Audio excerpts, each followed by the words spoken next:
Hi everybody, my name is Upper Casserole and I'm here to absolutely shill the heck out of this video game, and I mean I guess speedrun it too, like we're here already. But yeah, this is Raider Kid in the Ruby Chest. This is an indie metroidvania that was released in March of this year, so it's very new and absolutely nobody has heard of it, and I want to change that. This game is so much fun, I can't. I have to spread the word. So we're gonna delete our save here. I'm gonna start a new game. The timer will start a little bit after this cutscene. But we are playing as this adorable child named Alex. We're on vacation with our family, and this tour guide is really boring.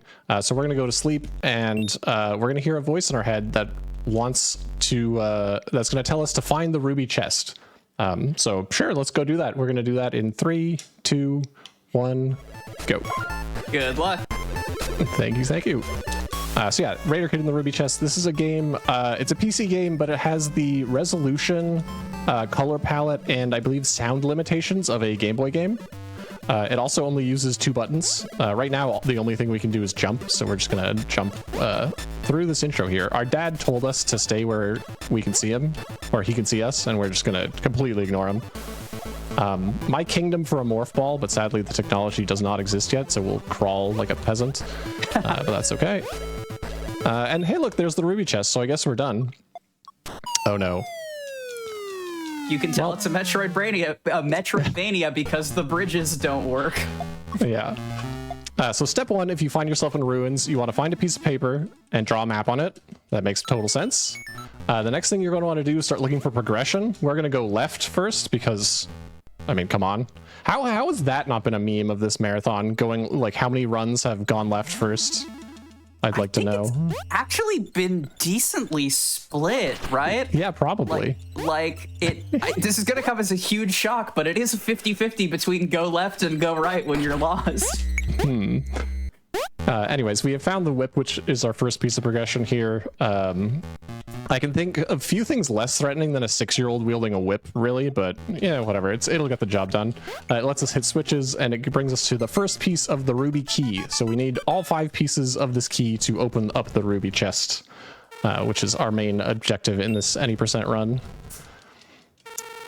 Yeah, the whip, if we use the whip on the ground, it will make us stop moving. So we're going to try and whip things in the air as much as we can. We're also going to start intentionally tanking damage. Whenever you tank damage, you are going to get knocked backwards from whatever direction you're facing. So I'm sort of tactically turning around right before I walk into things. Like right here, for instance. Oh, I did it too late. That's fine. I don't have the most health. You can see my life in the bottom left corner. The one nice thing is that enemies do drop like health drops. They drop carrots, which heal us. And when you're low on HP, the rate of carrot drops goes up dramatically. So it's usually not like too scary to be on like 1 HP, but you know, you can just die out of nowhere. Our next piece of progression, this is the mallet, which lets us hold the attack button to break blocks. And also defeat guys with shields, but we're never actually going to defeat any enemies with a shield because it's too slow. So we'll just damage tank through them. Oh, that's not it. Well, we go back. Enemies in this game don't respawn unless you go like 2 rooms away, which is kind of nice. So I didn't have to re-defeat those enemies, but I did not mean to fall there. And I'm gonna grab this donut. This is an optional item. These are basically heart pieces. Every 2 donuts that we pick up will increase our max life.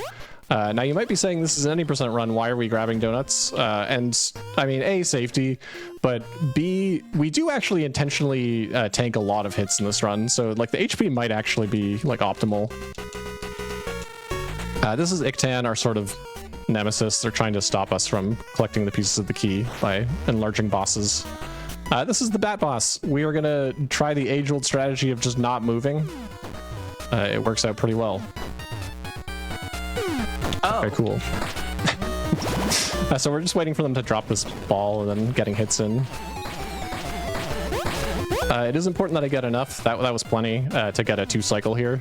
And again, just gonna not move. That's all good. One nice thing about this boss, like a lot of the bosses in this game have iframes. So if you like mash the attack button as fast as you can, you like won't deal maximum damage. But that boss does not. You can just mash whip as hard as you can and it works out nicely. All right, so we now have the Medal of Courage, which lets us climb up these walls. And we can now move on to the next area. We've been trapped in this like golden section for a little bit. We were gonna head on over and do like the sequence break of this run to get to purple early. We just named the sections after their colors because they don't have names. That also feels very GBA game coded. Yeah, you're not wrong. So beating up some enemies on the way. I am gonna grab a safety save in this next room because dying would be super tragic. If we were to die in this upcoming section, we'd get sent back to before the boss fight and have to redo all of that, which is just a lot. So we'll grab that safety save. I'm poking my head in that room, not because I'm lost, but because there's a portal in that room that we're going to want to warp to later, and you can only warp to portals you've seen. So here it is. This is the big skip in this run. We're just going to charge our hammer and get up here. And that gets us into purple, which is supposed to be like one of the final areas in the game that you visit, and it has like the final piece of progression, which is going to be super, super helpful for us. Can you guess what the most useful piece of progression is in this game? I mean, logically, because metroidvanias, wall jump or double jump. Yeah, it is indeed wall jump. You are absolutely correct. We're going to get the wall jump ability, which is going to be heckin' useful as we go through here. Having full health here is great because I'm about to tank 2 damage. Oh, this is great. What is this, a sequence break? More javelins, but no javelins? So that was a javelin capacity upgrade, but we don't have the javelin upgrade yet. And the game knows it's onto us. What is this, a sequence break is great. But yeah, so we're just gonna one more room to get through with these bats. They're random, so that's okay. And we grab the pickaxe, which lets us cling to walls. We can get on out of here. No, the bats. Okay, I'm gonna quit out. Yeah, so in this game, there's no such thing as saving and quitting. There's only quitting. Every piece of progression you pick up typically gives you a hard save, and so I just did that for a full heal because I was at 1 HP. But yeah, it is unfortunate if you do die, you do lose like all of your progress and go back to the last save point, or last hard save, I guess. Okay, we're going back to gold. We were just here, but there's now that we have wall cling, we can get some extra progression over here. I think the bats are basically the only random enemies in this game, and they are annoying. This is the hexastone. This lets us use the warp doors, so we're gonna immediately warp back to that portal that I stuck my head in. But yeah, there are these portals that have been in the backgrounds of a bunch of rooms, but not lit up. But now we can warp around the map. Okay, so we head back to green. We were here and then we skipped into purple. We're gonna do green sort of properly now, but with wall cling, it's gonna be a lot faster. This enemy is the worst. It's fine. But yeah, you see I don't have to climb walls. I don't have to land on ledges because we can just cling to walls, which is super, super great. One negative side effect, though, of picking up the pickaxe is that like enemies in this game sort of scale with your progression. So a lot of the enemies are just like super strong now. Like that golden frog that we saw. So no. So that's the javelin. Now we can throw spears. They're kind of useful. They're helpful against bosses. They're not the most powerful, and we're not going to get any of the spear upgrades, so they're not going to be that strong, but they have their place. So I have to ask, are you the only runner of this game right now? No, so there are 3 runners. I think one of them is like retired. They got, the first ever run and then never again. But there are 2 runners, me and Captain Nemo, who's in chat. So I was the world record holder earlier this week. Captain Nemo stole the world record from me on Wednesday. I got it back on Thursday, and then Captain Nemo took it back on Friday. So I'm currently not the world record holder. But yeah, it is fun times in the speedrunning community. I love games like that where it's like the community is like 2 to 5 really dedicated nerds. Yeah. Okay, so that's what we needed the spear for, so we could hit that switch underwater. I think it's like one of the only things we actually need the spear for, because the spear is mostly supplanted by wall jump. But that one switch underwater we need. And now we have the snorkel, so we can go underwater ourselves. We still can't swim yet, but we can go underwater at least. And now Ictan is going to destroy this bridge. Oh no, how will we cross this gap of water? Oh right, we can breathe. Okay, we're just coming over here for this portal. I realize now I don't have my like splits right now, so I normally have like portal directions, like how many directions to press left or right to portal to the right place, so hopefully we don't get lost. I'm sure it'll be fine. Surely. Yeah.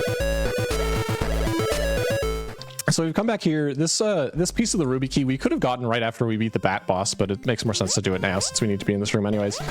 So this is the back door into blue. So we're going to do this entire blue section backwards, which is really, really helpful. It saves a lot of time.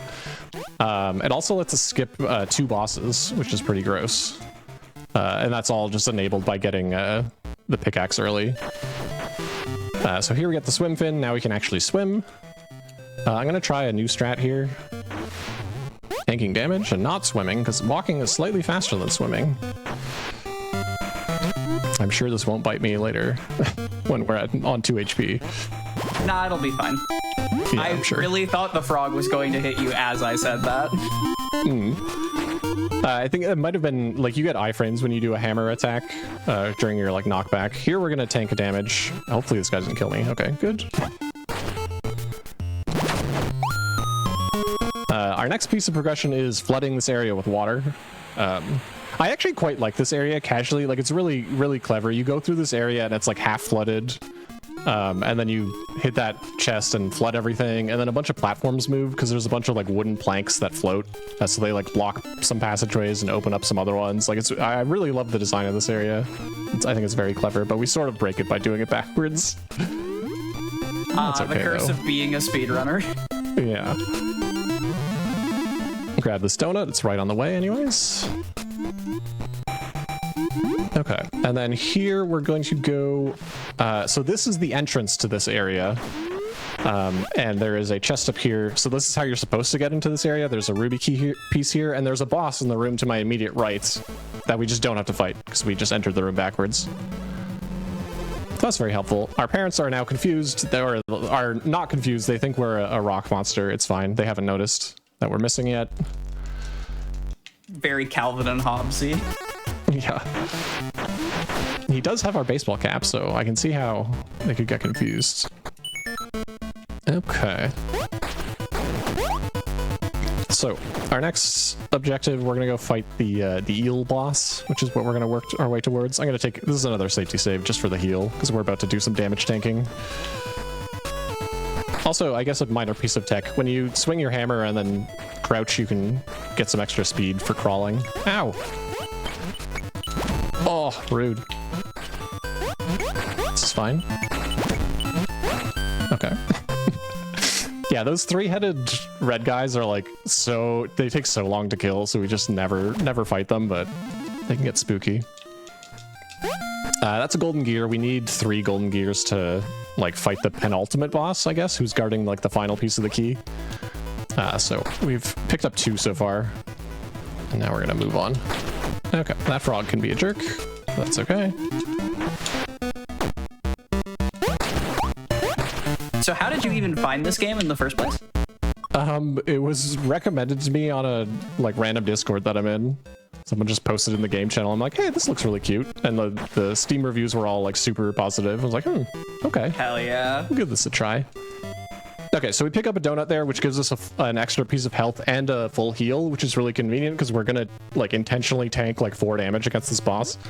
The eel can swim across the top of the screen or the bottom of the screen. We want them to always swim across the top, and they will do that as long as we have no spears in our inventory. So we're immediately gonna yeet all of our spears, and then as long as we have no spears when they're off screen and deciding which lane to pick, they'll always go up top and drop spears for us, which is very helpful. As this second phase, you can see there's a current coming from the top of the screen, so we can't actually hit them except with spears. So we just wait for some drops.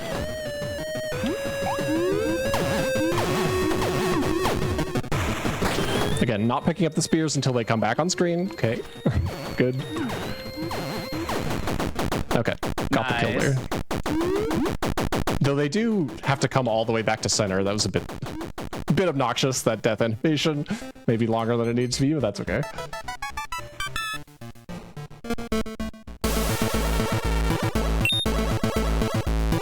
Our parents are still talking about rocks.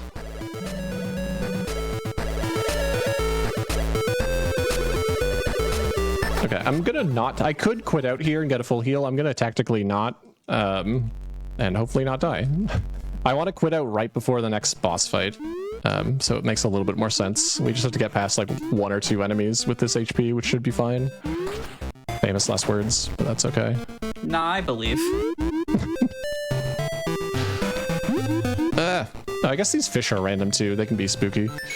So we're going here. We need to get one last piece of the 3rd gear piece, so we're gonna grab that real quick. And then I'm gonna tank a hit to this enemy and go down to half a health. It'll be fine, I'm sure. Okay. Not even close. Easy every time. So I'm gonna put the 3 gears in and then immediately quit out for a heal. And now we can fight this boss. Okay, look away if you don't want this video game to be ruined for you forever. But I'm about to ruin it. So this enemy here has a wing with 5 fingers on it, right? But then it gets enlarged, and now it only has 4 fingers. Like, what are we supposed to believe? This is some sort of magic enlarging potion that also removed their 5th finger? I sure hope somebody got fired for that blunder. So this is Ictan. We're just gonna this fight like that. We're just gonna jump on walls and try and beat them up. They throw, like, their potions that they throw are like targeting you specifically, so wherever you are currently standing. So you can kind of try and juke them out of the way a little bit. Also, we were praying for spear drops. Once again, as if you have no spears in your inventory, you're like way more likely to get spear drops. So we kind of try and like just throw them all as quickly as we can. Okay, not too bad. It's like a bit on the slow side, but not a terrible fight. Take it. Okay, and that is key piece number 5. We are now ready to go open up the ruby chest.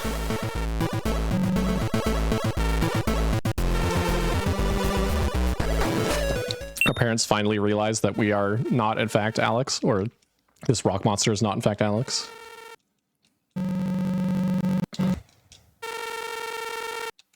Casserole mentioned?